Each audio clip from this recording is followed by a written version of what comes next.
مزاج شہانہ، چہرے پہ آثار غم، سینے میں درد دل، بدن پر کرتا۔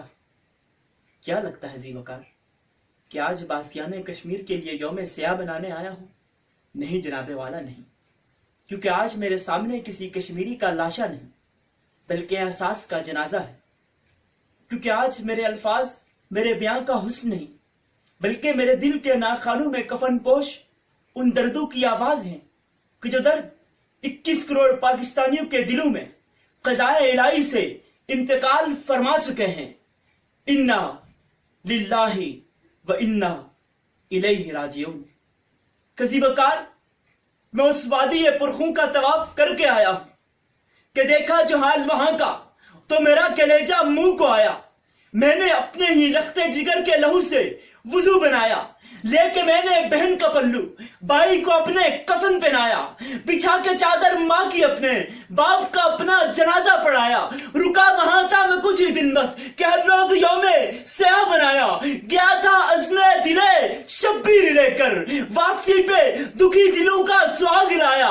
وہ لٹتی عزت وہ بیت لاشے جو چنتے چنتے میں تھک گیا تو میری زبان پر یہ سوال آیا کہ اے خدائے لم یزل، کیوں جوش آتا نہیں اسلام کی شمشیر کو؟ کیوں کسی بہن کی پکار پر ابن قاسم کا لشکر آتا نہیں؟ ذی وقار، آج بھی شہر کشمیر کے واسی اس عزم کے ساتھ جی رہے ہیں کہ بھارت کے ارادوں کو جلا دے گی کسی روز۔ جلتی ہوئی ہر آنکھ کی ہر خواب کی تعبیر کہتا ہے ابھرتی ہوئی ہر صبح کا سورج۔ کچھ اور بھی نزدیک ہے آزادی کشمیر، کچھ اور بھی نزدیک ہے آزادی کشمیر۔ کشمیریوں کے ساتھ حیوانوں سے بھی بدتر سلوک کیا جا رہا ہے ذی وقار، اور کشمیر پاکستان کی شہرگ ہے کہ جس طرح انسان کی شہرگ انسان کے وجود میں کھانے اور پانی کو پہنچانے کا ذریعہ ہوتی ہے، اسی طرح کشمیر بھی پاکستان میں پانی کو پہنچانے کا ذریعہ ہے۔ تو کشمیر پاکستان کی شہرگ ہے، مگر افسوس کہ کشمیر میں لاکھوں نوجوانوں کو شہید کیا جا چکا ہے۔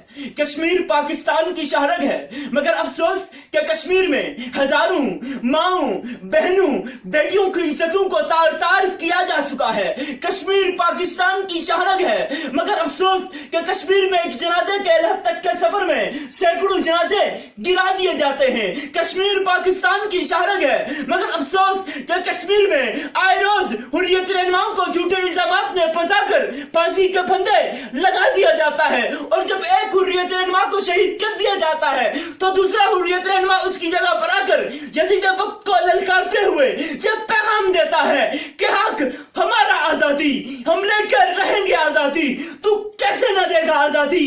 تیرا باپ بھی دے گا آزادی۔ ذی وقار، آج بھی اس کشمیر کے باسی یہ سوال کر رہے ہیں کہ کب شہرک کشمیر پاکستان کا حصہ بنے گی؟ کہ یہ سوال ہے ہر اس ماں کا کہ جس کے سامنے اس کے بیٹے کو اپنی نیند سلا دیا گیا۔ یہ سوال ہے ہر اس باپ کا کہ جس کے سامنے اس کے بیٹے کو اپنی نیند سلا دیا گیا۔ یہ سوال ہے ہر اس بھائی کا کہ جس کے سامنے اس کی بہن کی عزت کو تار تار کر دیا گیا۔ کہ ذی وقار، کب کشمیر پاکستان کی شہرت بنے گی؟ ذی وقار، کشمیر پاکستان کی شہرت بنے گی، مگر کشمیر بھارت کی مذمت سے نہیں، بھارت کی مرمت سے آزاد ہوگا، اور پھر کشمیر بنے گا پاکستان، کشمیر بنے گا پاکستان۔